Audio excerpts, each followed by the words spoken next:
Let's take a call. Lily in Arizona, thanks for holding. Go ahead.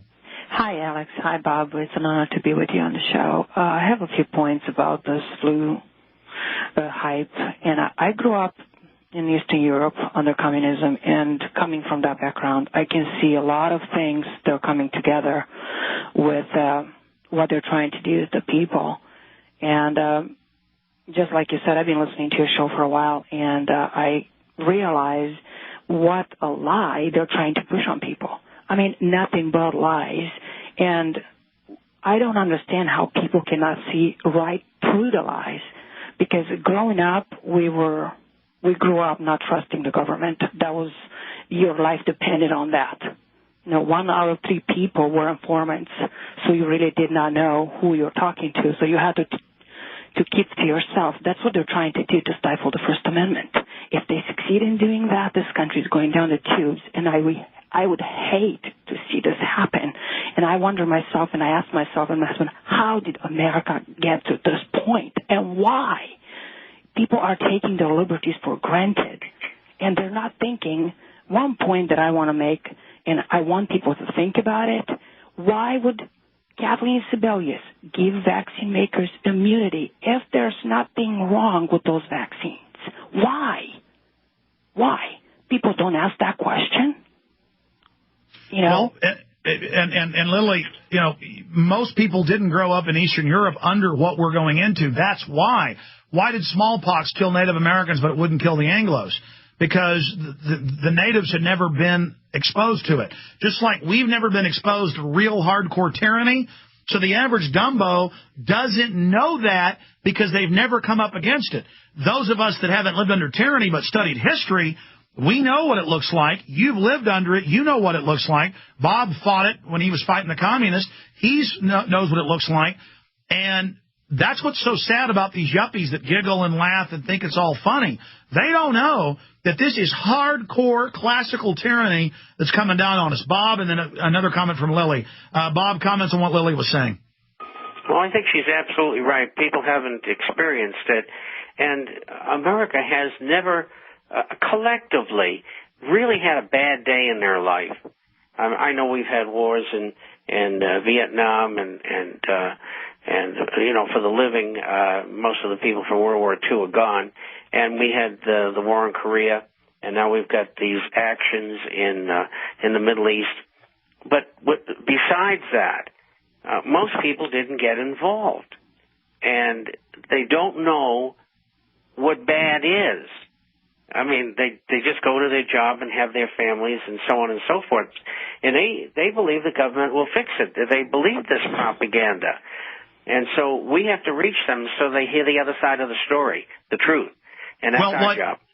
And what Lily said is so key. I said it in long form earlier, but she, just like a laser beam, said, if they get you to only steady yourself, if they get you afraid and chilled to pull in your antennas and not be involved, they win.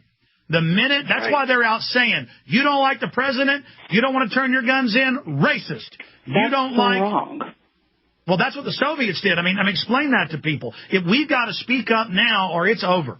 Yes, I remember my grandfather telling me he lived in the 40s and the 50s when the communists took power, and he said that they came and took everything from the people and got rid of the ones that were vocal.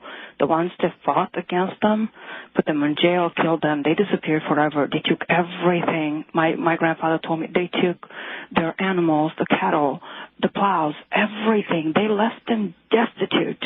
And people don't understand it. I'm looking at people and I said, how can you not see what's coming? How can you not see how everything, it's like a puzzle. They're putting the pieces into place. The good of everybody. That was the favorite phrase of the communists. That's all you heard, for the good, for the common good. Who's good? Well, I want to have you have a minute or so, Lily, on the other side to finish up. We're going to go to Mark, Jerry, Jeff, Lou, and others. We're going to hold Bob over a little bit in the next hour. If he can do it, have him up for a full hour next week. We had Rand Paul could only pop in earlier when Bob is normally on with us, so we apologize to Bob, but he's so busy, I'm sure he's happy to be on with an abbreviated show. Stay with us. Got a caller, Jeff in South Dakota, said he had problems holding up Obama posters. Police, people come after him. We're going to talk to him in a moment. I want to talk to Mark and Jerry and Lou and everybody. We got this segment and the next. And I want to let Lily in Arizona finish up what she's saying and maybe call in again sometime and tell more stories about Eastern Europe and the communists. Okay, we got Bob Chapman of the internationalforecaster.com with us, and we're going back to Lily. Lily, anything else you want to add? You were talking about your grandfather. You were talking about, well, that's why I held you over, about how they always say it's for everyone, it's for the children, it's for the greater good. Finish up with that thought.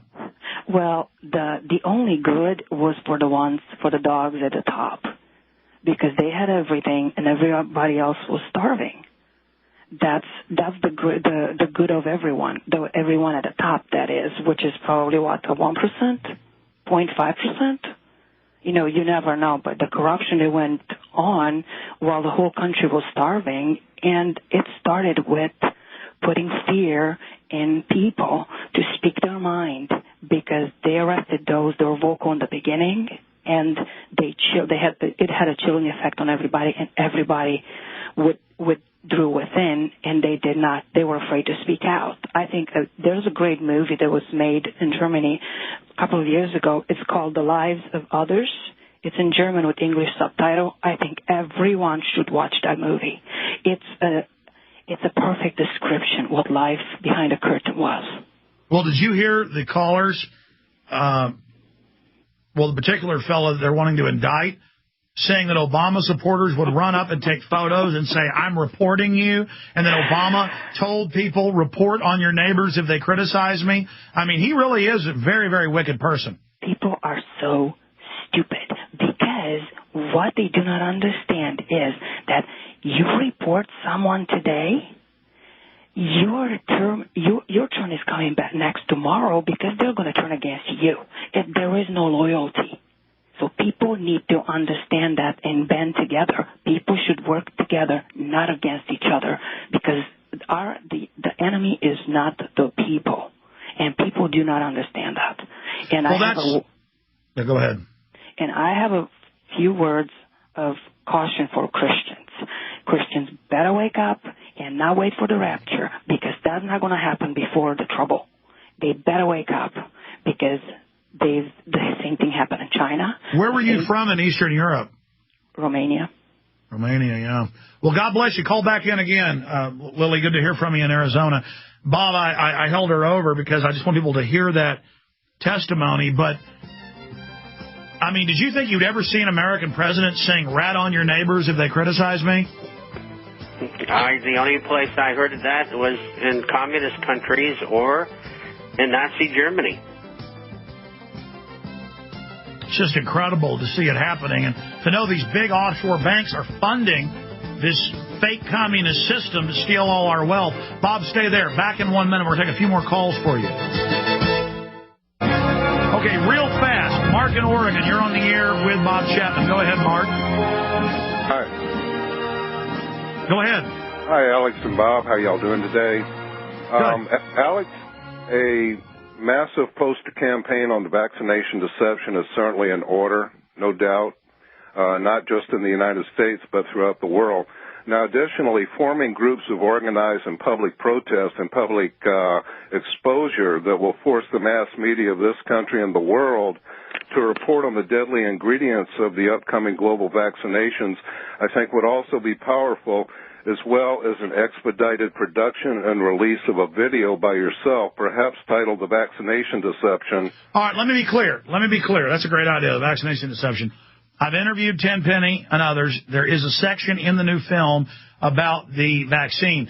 It's just it's coming out right in October, and they may back off by then. So I need to make it just about how they use overall vaccine systems. But going back to Bob Chapman, Bob, isn't just the idea of lots of posters lets people get the idea that other people are upset? It's harder to go form groups. Out of this, you can form groups. That's correct. And also, you have existing groups that you would introduce these, poster to and said, look, if you're going to do this, you got to do that too, because they're going to disagree with the vaccination process. So you would get a hold of those groups and introduce them to posters and say, put them up everywhere. And I've done that before. Of course, I'm a little old for it now, but during political campaigns, we'd go out and from 10 o'clock at night to 6 o'clock in the morning and put posters everywhere.